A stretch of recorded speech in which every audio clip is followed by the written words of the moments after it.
नमस्कार बच्चों, आप सभी का पुनः शिवालिक परिवार में हार्दिक स्वागत। कक्षा 10वीं 2.1 प्रश्नावली का पहला सवाल आपको कराना था, जो बहुत ही अच्छा प्रश्न है। आपसे होगा नहीं इसलिए मैं कराने जा रहा हूँ। तो ये प्रश्न क्या बोला, देखो, सिद्ध कीजिए या दर्शाइए, एक ही बात है। सिद्ध कीजिए कि एक विषम धनात्मक पूर्णांक, विषम धनात्मक और पूर्णांक, देखो विषम संख्या वह होती है जिसका यूनिट डिजिट यानी इकाई का अंक 1, 3, 5, 7, 9 हो, वह एक विषम पूर्णांक होती है। अगर धनात्मक बोले तो सारी प्लस की, कि एक विषम धनात्मक पूर्णांक का वर्ग जब हम उसका स्क्वायर करेंगे, है ना, का वर्ग 8³ + 1 के रूप का होता है, ये आपको बताना है। विषम धनात्मक पूर्णांक का वर्ग 8³ + 1 के रूप में होता है। यहाँ पर वेरी इंपॉर्टेंट चीज है कि 8³ + 1 ये यूक्लिड विभाजन प्रमेयिका के रूप में लिखा गया है। 8Q, ये 8 यहाँ पर भाजक है, Q यहाँ पर भागफल है, +1 यहाँ पर क्या है, शेषफल है। यानी कि कोई भी विषम धनात्मक पूर्णांक लेंगे बच्चों, जब उसका हम वर्ग करेंगे, वर्ग करने के बाद जब उसमें 8 का भाग लगाया जाता है तो सदैव इस रूप में प्राप्त होगा, शेषफल के रूप में 1 प्राप्त होगा। कैसे, मैं आपको सिंपल सी बात बताता हूँ। मैं बोलता हूँ विषम धनात्मक पूर्णांक संख्या है 3 है, ये 3 एक विषम धनात्मक पूर्णांक संख्या है। क्या है? 3 एक विषम धनात्मक पूर्णांक संख्या है। बोला है विषम धनात्मक पूर्णांक का वर्ग, इसका वर्ग करें, इसका वर्ग क्या हुआ, 9। विषम धनात्मक पूर्णांक का वर्ग, ये विषम धनात्मक पूर्णांक 3 है, इसका वर्ग करने पर 9 प्राप्त होगा। इस 9 में जब 8 यानी भाजक, जब 8 का भाग लगाया जाएगा तो शेषफल 1 प्राप्त होगा। 8 एकम 8, बच्चों 1 प्राप्त हुआ या नहीं हुआ? केवल इस 3 के लिए नहीं, हर एक विषम धनात्मक पूर्णांक के लिए ये लागू होता है। आप भले ले लो 5 ले लो बच्चों, 5 एक विषम धनात्मक पूर्णांक संख्या है, उसका वर्ग करेंगे तो 5 का स्क्वायर बच्चों क्या आया, बच्चों 25 आया, 25। जब इसमें 8 का भाग लगाएंगे, क्योंकि भाजक यहाँ पर 8 है, तो 8 या 24, शेषफल क्या बचा, 1 बचा। यानी हर कंडीशंस के लिए हर एक विषम धनात्मक पूर्णांक का वर्ग करेंगे और उसमें जब 8 का भाग लगाएंगे तो रिमाइंडर यानी कि शेषफल के रूप में हमें सदैव 1 प्राप्त होगा। बच्चों ये आपको ध्यान रखना है। तो इस प्रश्न को कैसे सरल करना है, देखिए इधर। माना कि विषम धनात्मक पूर्णांक संख्या a है, मान लिया, माना कि a एक विषम धनात्मक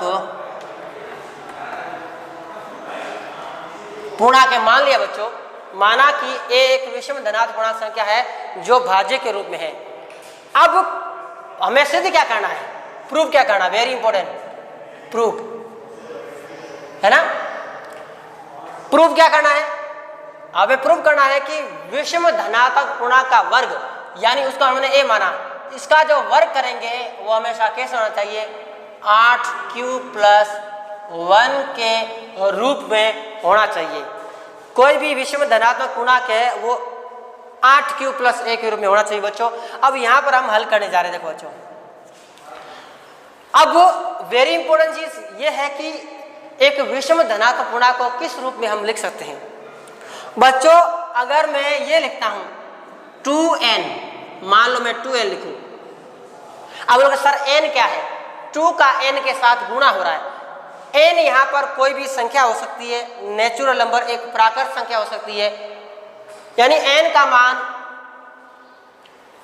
पूर्ण संख्या के रूप में हो सकता है, 0 से लगाकर अनंत तक हो सकती है।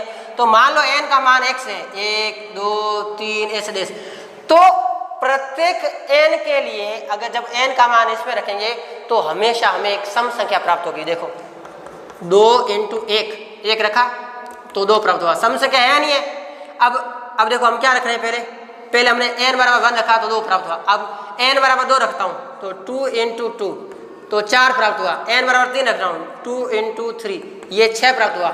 यानी प्रत्येक कंडीशन के लिए ये 2n एक सम संख्या के रूप में दर्शाया गया है। 2n है एक सम संख्या के रूप में है। मतलब एक सम धनात्मक पूर्णांक संख्या को 2n के रूप में हम लिख सकते हैं बच्चों। एक सम धनात्मक पूर्णांक को 2n के रूप में हम लिख सकते हैं। तो विषम धनात्मक पूर्णांक को कैसे लिख सकते हैं, वो वेरी इंपॉर्टेंट चीज है, वो फिक्स है, आपको याद करना है। एक विषम धनात्मक पूर्णांक वो इस रूप में लिखते हैं 2n। तो सम हो गया, सम में जब अभी एक जोड़ेंगे तो वो विषम प्राप्त होगा, ये 2n+1 के रूप में होता है। और एक विषम धनात्मक पूर्णांक को हमने क्या माना है, a माना है, तो इसकी जगह मैं क्या रखता हूं, a रखता हूं बराबर 2n+1। ये हमारा समीकरण बच्चों 1 प्राप्त हो गया, क्योंकि एक विषम धनात्मक पूर्णांक हमने क्या माना, a माना है, तो इसकी जगह a लिख दिया 2n+1। अब हमें सिद्ध करना है कि एक विषम धनात्मक पूर्णांक का वर्ग, यानी ये विषम धनात्मक पूर्णांक है, इसका हम वर्ग करेंगे। तो समीकरण 1 का वर्ग करने पर, समीकरण 1 का वर्ग करने पर, वर्ग यानी स्क्वायर,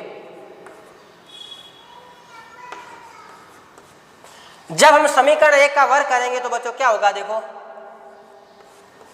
a का स्क्वायर और यहां आ जाएगा 2n+1 का स्क्वायर। यहां a का a स्क्वायर हो जाएगा और 2n+1 इसमें a+b का होल स्क्वायर लग जाएगा बच्चों। क्या लगेगा, a+b का होल स्क्वायर लगेगा बच्चों। इसके लिए जगह नहीं है, ऊपर से मैं साफ करने जा रहा हूं। देखो बच्चों बहुत ही सरल प्रश्न, इसको मैं साफ कर रहा हूं ऊपर से। आप इसको लिखो, जल्दी से इसको लिख ले। समीकरण 1 का मैं स्क्वायर करूंगा, ये स्क्वायर कर दिया, इसको मैं खोलूंगा। देखो अब इसको मैं साफ कर रहा हूं। ये आपको सिद्ध करना है, a स्क्वायर बराबर 8q+1, ये बाद में हम सिद्ध करेंगे, है ना। अब इसको मैं साफ कर रहा हूं। हमने क्या किया, समीकरण 1 का वर्ग किया, तो यहाँ a का a स्क्वायर, यहां पर 2n+1 का होल स्क्वायर, यहाँ a+b का होल स्क्वायर लग जाएगा।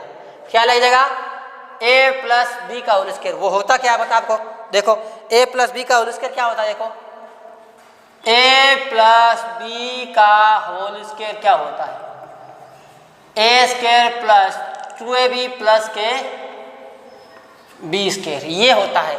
a यहाँ पर 2n है और b यहाँ पर 1 है, तो हम क्या लिखेंगे, a यहाँ पर 2n है यानी a² 2n का स्क्वायर प्लस 2 गुणा a मतलब 2n, और b क्या है, b यहाँ पर 1 है, b यहाँ पर क्या है, देखो 1 है, प्लस b स्क्वायर 1 का स्क्वायर बच्चों, ये इस प्रकार से है।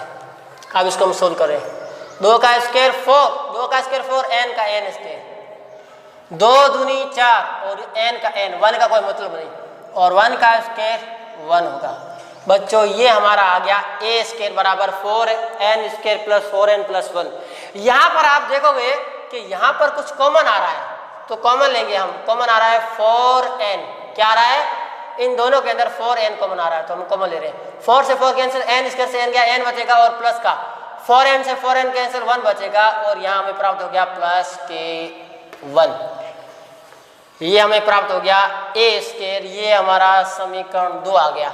यहाँ पर एक वेरी इंपॉर्टेंट चीज हमें प्राप्त हो गई है, वो क्या है, देखो एक मैटर प्राप्त हुआ है हमें, n+1।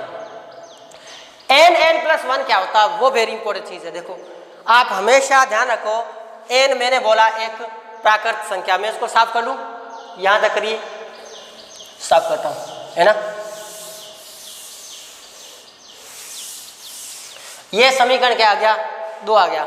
यहां पर एक चीज प्राप्त होगी, n+1, n+1, ये है क्या, n+1, ये 2 लगातार संख्याओं का गुणा है। देखो लगातार का मतलब क्या था, 2 के बाद में 3, 2 × 3, 3 के बाद 4, 3 × 4, 5 के बाद में 6, 5 × 6, 10 के बाद में 11, 10 × 11, 12 के बाद में 13, 12 × 13। ये सारी संख्या लगातार 2 संख्या है, ये भी लगातार 2 संख्या है। देखो n+1 यानी n 1 होगा तो n+1 2 हो जाएगा, मतलब ये 2 लगातार संख्याओं का गुणा है। ये बीच में कोष्टक यानी गुणे के निशान है। जब 2 लगातार संख्याओं का गुणा करते हैं, गुणा करके देख लो आप, 2 इंटू 3 6, 4 इंटू 5 20, 10 इंटू 11 110, 8 इंटू 9 72। प्रत्येक कंडीशन में एक सम संख्या प्राप्त हो रही है बच्चों। इसका मतलब है दो लगातार संख्याओं का गुणा सदैव एक सम संख्या होती है बच्चों। क्या होती है? दो लगातार संख्याओं का गुणा सदैव एक सम संख्या होती है। तो हम लिखेंगे या लिखेंगे चूंकि दो लगातार संख्याओं का गुणनफल सदैव एक सम संख्या होती है, एक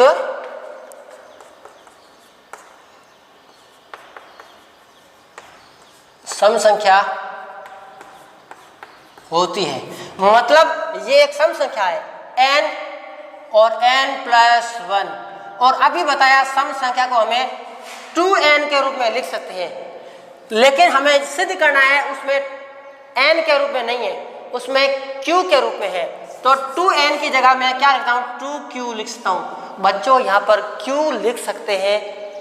अब n क्यों नहीं लिखा वो वेरी इंपॉर्टेंट चीज है, क्योंकि हमें जिसमें सिद्ध करना है उसमें q चाहिए, तो हम q लिखेंगे, n थोड़ी लिखेंगे, इसलिए मैंने 2q लिख दिया।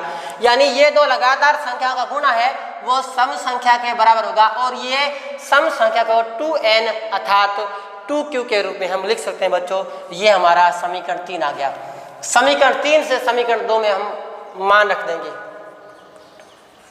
समीकरण 3 से समीकरण 2 में मान, समीकरण 3 से समीकरण 2 में मान, तो 2 में रख रहे मान, तो ए स्क्वायर का ए स्क्वायर, ए मतलब विषम धनात्मक पूर्णांक और स्क्वायर यानी उसका वर्ग। ये क्या है? ये एक विषम धनात्मक पूर्णांक संख्या का वर्ग है। वो किस रूप में है? बराबर 4 का 4 n प्लस 1, n प्लस 1 ये 2q के बराबर बच्चों, ये 2q के बराबर है। और प्लस का क्या है? ये 1 है बच्चों। क्या है? 1। 4 का 4 n प्लस 1 2q के बराबर मैंने मान रख दिया। और जब 4 को 2 से गुणा करेंगे तो 8 आएगा, q का q और प्लस का प्लस और ये 1। और ये हमारा उत्तर आ गया बच्चों कि कोई भी विषम धनात्मक पूर्णांक है उसको हम 8q प्लस 1 के रूप में बच्चों लिख सकते हैं। ये हमारा उत्तर आ गया। अच्छा प्रश्न था, आपको उसको बार बार करना है और तभी ये समझ में आएगा बच्चों। आज के लिए इतना ही, धन्यवाद।